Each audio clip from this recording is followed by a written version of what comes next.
You've made a mockery of our country's refugee process, turning it into a system of global apartheid where political ideology and race, more than truth or need, matter. And while you've turned away from a genocide in Sudan and invented one in South Africa, you teamed up with President Trump to throw the Ukrainian people under the bus and have been played like a fiddle by Vladimir Putin. You know that for 78 days, the Netanyahu government did not allow a scrap of food to enter Gaza to reach over 2 million civilians. 57 children have died from malnutrition so far, and more than 14,000 children are in imminent danger of dying of starvation. As Cindy McCain said last week, and I quote, "Families in Gaza are starving while the food they need is sitting at the border." Yet in March, you boasted about revoking student visas, saying, and I'm quoting, "We do it every day. Every time I find one of these lunatics, I take away their visa," unquote. Let's look at one of those lunatics, Mr. Secretary. And I would ask you the same, Secretary Rubio. But you have shown through your words and your actions what the answer is. And I have to tell you directly and personally that I regret voting for you for Secretary of State. I yield back. May I respond? You may, sir. Well, first of all, your regret for voting for me confirms I'm doing a good job. It was one of those moments that instantly changed the temperature of the room. Cameras were rolling, senators were watching closely, and then it happened. Senator Chris Van Hollen looked directly at Secretary of State Marco Rubio and said something that stunned the chamber. He said regretted voting to confirm him. The tension didn't build slowly, it exploded. What followed was a fiery exchange over foreign aid, student visas, judicial authority, refugee policy, and America's role on the global stage. This wasn't just disagreement. This was political collision at full speed, and by the end of it, all hell truly broke loose. Senator Van Hollen. Thank you, Mr. Chairman. Mr. Secretary, you and I served together in Congress for 15 years. We didn't always agree, but I believe we shared some common values. A belief in defending democracy and human rights abroad, and honoring the Constitution at home. That's why I voted to confirm you.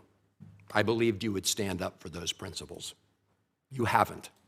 You've done the opposite. And you used to speak with conviction about the importance of foreign aid as a tool to advance American values and interests. Then you stood by while Elon Musk took a chainsaw to USAID and other assistance programs. That has left a staggering toll. Broken trust with countries, openings for China and other adversaries, and countless preventable deaths of children and others. Take Sudan, for example. The freezing of U.S. humanitarian assistance forced the closure of nearly 80% of the emergency food kitchens there. 2 million famine-affected people were left without access to food. People died because of those actions. Mothers, fathers, and children. Tons of emergency food that could have saved their lives was left rotting in warehouses because you and Elon Musk refused to let USAID do its job. Sudan is a country where, by the administration's own determination, a genocide is unfolding in Darfur. But here's where it goes from cruel to despicable. While cutting off food aid to Sudanese families living through an actual genocide, you're fast-tracking white South Africans for refugee status under a manufactured claim that they are the victims of genocide. You tried to block the admission of individuals who had already been approved to come here as refugees while making bogus claims to justify granting such status to Afrikaners. You've made a mockery of our country's refugee process, turning it into a system of global apartheid where political ideology and race, more than truth or need, matter. And while you've turned away from a genocide in Sudan and invented one in South Africa, you teamed up with President Trump to throw the Ukrainian people under the bus and have been played like a fiddle by Vladimir Putin. Of course, Donald Trump not only said he would end the war in Ukraine on day one, he also said he would end the war in Gaza on day one. And yet last week, you were all running around to Gulf states, giving away very sensitive American AI and chips technology, but doing nothing to end the war in Gaza and get the remaining hostages returned. You know that for 78 days, the Netanyahu government did not allow a scrap of food to enter Gaza to reach over 2 million civilians. 57 children have died from malnutrition so far, and more than 14,000 children are in imminent danger of dying of starvation. As Cindy McCain said last week, and I quote, "Families in Gaza are starving while the food they need is sitting at the border." That is a gross violation of both U.S. and international law.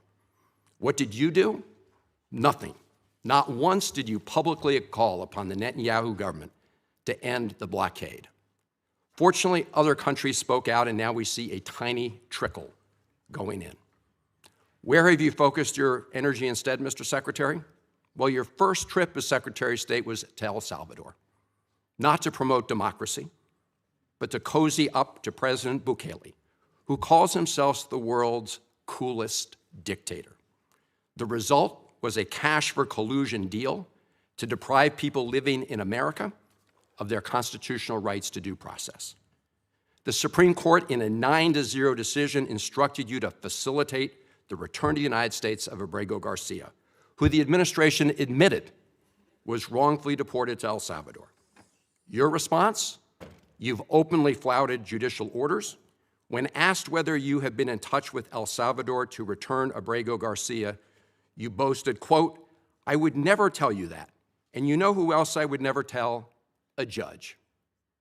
Clearly, you don't care about the Fifth Amendment right to due process, and you don't care about the First Amendment either, since you've been very busy snatching students off of college campuses for exercising their right to free speech.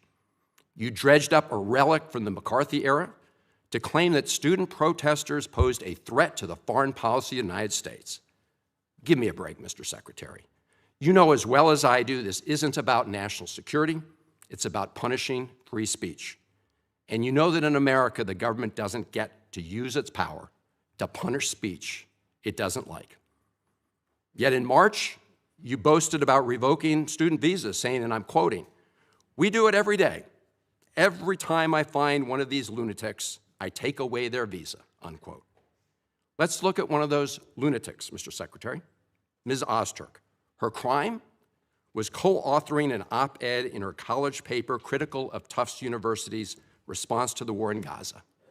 Your own department found 0 links to terrorism, no anti-Semitic statements, but you still yanked her visa and shipped her off to detention in Louisiana. And the list goes on and on. The federal judge in the case of Mohsen Madawi, who was the Columbia student who was ambushed by federal agents at his citizenship appointment, said, and I quote, this is the judge, "Legal residents not charged with crimes or misconduct are being arrested and threatened with deportation for stating their views on the political issues of the day. Our nation has seen times like this before, especially during the Red Scare and Palmer raids.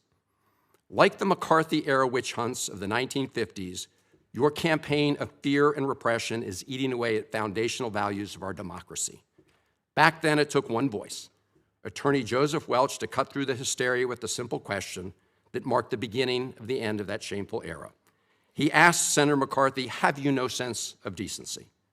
And I would ask you the same, Secretary Rubio. But you have shown through your words and your actions what the answer is. And I have to tell you directly and personally that I regret voting for you for Secretary of State. I yield back. May I respond? You may sit. Well, first of all, your regret for voting for me confirms I'm doing a good job, based on what I know. Well, that's about just your a record and flippant what you statement, stand Mr. for. Secretary. Can I respond, Mr. Chairman? You may. I didn't ask a Senator, question. please let the Secretary have I'd be the floor. happy to, but then I can respond to his. Your time's up, Senator, and willfully used, I might add. Well- Your remarks do not represent the view of this committee. Well, Mr. Chairman- Secretary, please. Well, I'd like to. I can't respond to everything he said because much of these are untrue, but I'll go through a few. First of all, I'm actually very proud of the work we've done with USAID. For example, I don't regret cutting $10 million for male circumcisions in Mozambique. I don't know how that makes us stronger and more prosperous as a nation. I raised don't regret Sudan, Mr. psychosocial support services. I raised USAID. Sudan, Mr. Secretary, Can I not respond, Mr. Mozambique. Chairman, Senator, or do I? Senator, I'd ask you to suspend. You had 7 straight minutes of I chose railing to on- use my time that way, Mr. Chairman. That's my right to Please use my time suspend, that way. Secretary Rubio. Well, I can go on. I mean, there's other things here. We spent $227,000 for Big Cat's YouTube channel from USAID. We spent $14 million for social cohesion in Mali, whatever the hell that means. So I can go on and on. I got the list here, and there's more. I didn't even bring the whole list. In the case of El Salvador, absolutely.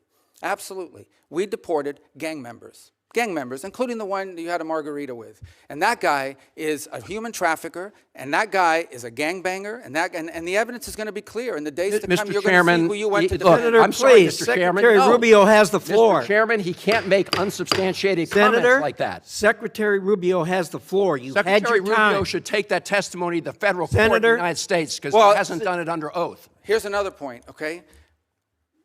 There is a division in our government between the federal branch and the judicial branch. No judge in the judicial branch cannot tell me or the president how to conduct foreign policy. No judge can tell me how I have to outreach to a foreign partner or what I need to say to them. And if I do reach to that foreign partner and talk to them, I have under no obligation to share that with the judiciary branch. Just like a judge cannot order me to negotiate with a foreign minister of Russia, they cannot order me to negotiate with a foreign minister or the president of El Salvador. And if I did negotiate with them, which we have responded to them, and we've told them we've had communications with the president of El Salvador, I am under no obligation under our division of powers in this country and to share with the judicial branch how I conducted diplomacy of the United States. It would actually be counterproductive. If I started sharing with courts, or frankly, with the media, my conversations with foreign leaders and all of their details, no foreign leader would talk to me again, and we would break trust with them. So I have complied with every court order. What I won't comply with is an order to disclose what I'm saying and what we're talking about with a foreign leader, because then they won't talk to me. Diplomacy doesn't work that way.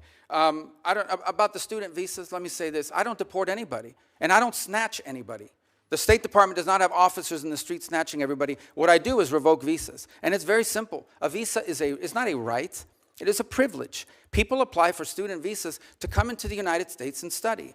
And if you tell me that you're coming to the United States to lead campus crusades, to take over libraries and try to burn down buildings and acts of violence, we're not going to give you a visa. Is that what Ms. Ostork did? We're not going to give you a visa. Is that what she and if you did? do Come that- on, Mr. Secretary. And every single You're one of just these blowing cases, the smoke factors here are now. different. Senator- The bottom line is, if you're Senator, coming here we- to stir up trouble on our campuses, we will deny you a visa. And if you Does have the a First visa Amendment and we find apply you, to we'll people revoke living it. in the United And States? we're going to do more. There are more coming. We're going to continue to revoke the visas of people who are here as guests and are disrupting our higher education facilities. People are paying money. These kids pay money to go to school, and they have to walk Writing through a an bunch of op-ed lunatics to the who are Tufts here on student newspapers visas. disrupting the Simple foreign as policy that. of the United I want to States. do more. I hope we can That's find more of these people. pathetic, Mr. In fact, the Secretary.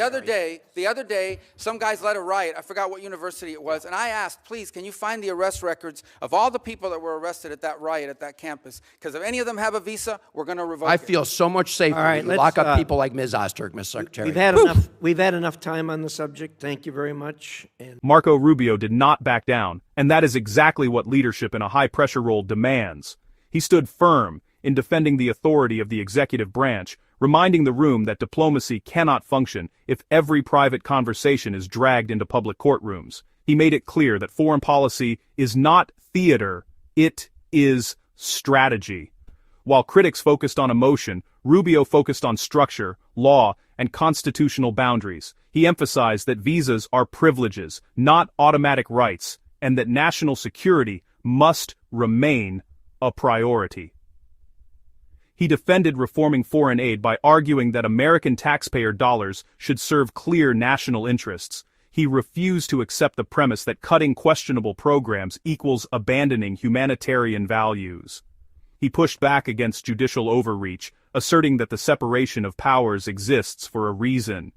He reminded everyone that diplomacy requires trust with foreign leaders, and that trust collapses if confidential talks become political weapons. His responses showed conviction, not hesitation. Even under direct personal criticism, he maintained composure and clarity. In moments of political heat, it is easy to fold, but Rubio chose to stand. Whether one agrees with every policy or not, his defense demonstrated resolve, constitutional awareness, and a clear belief in executive responsibility.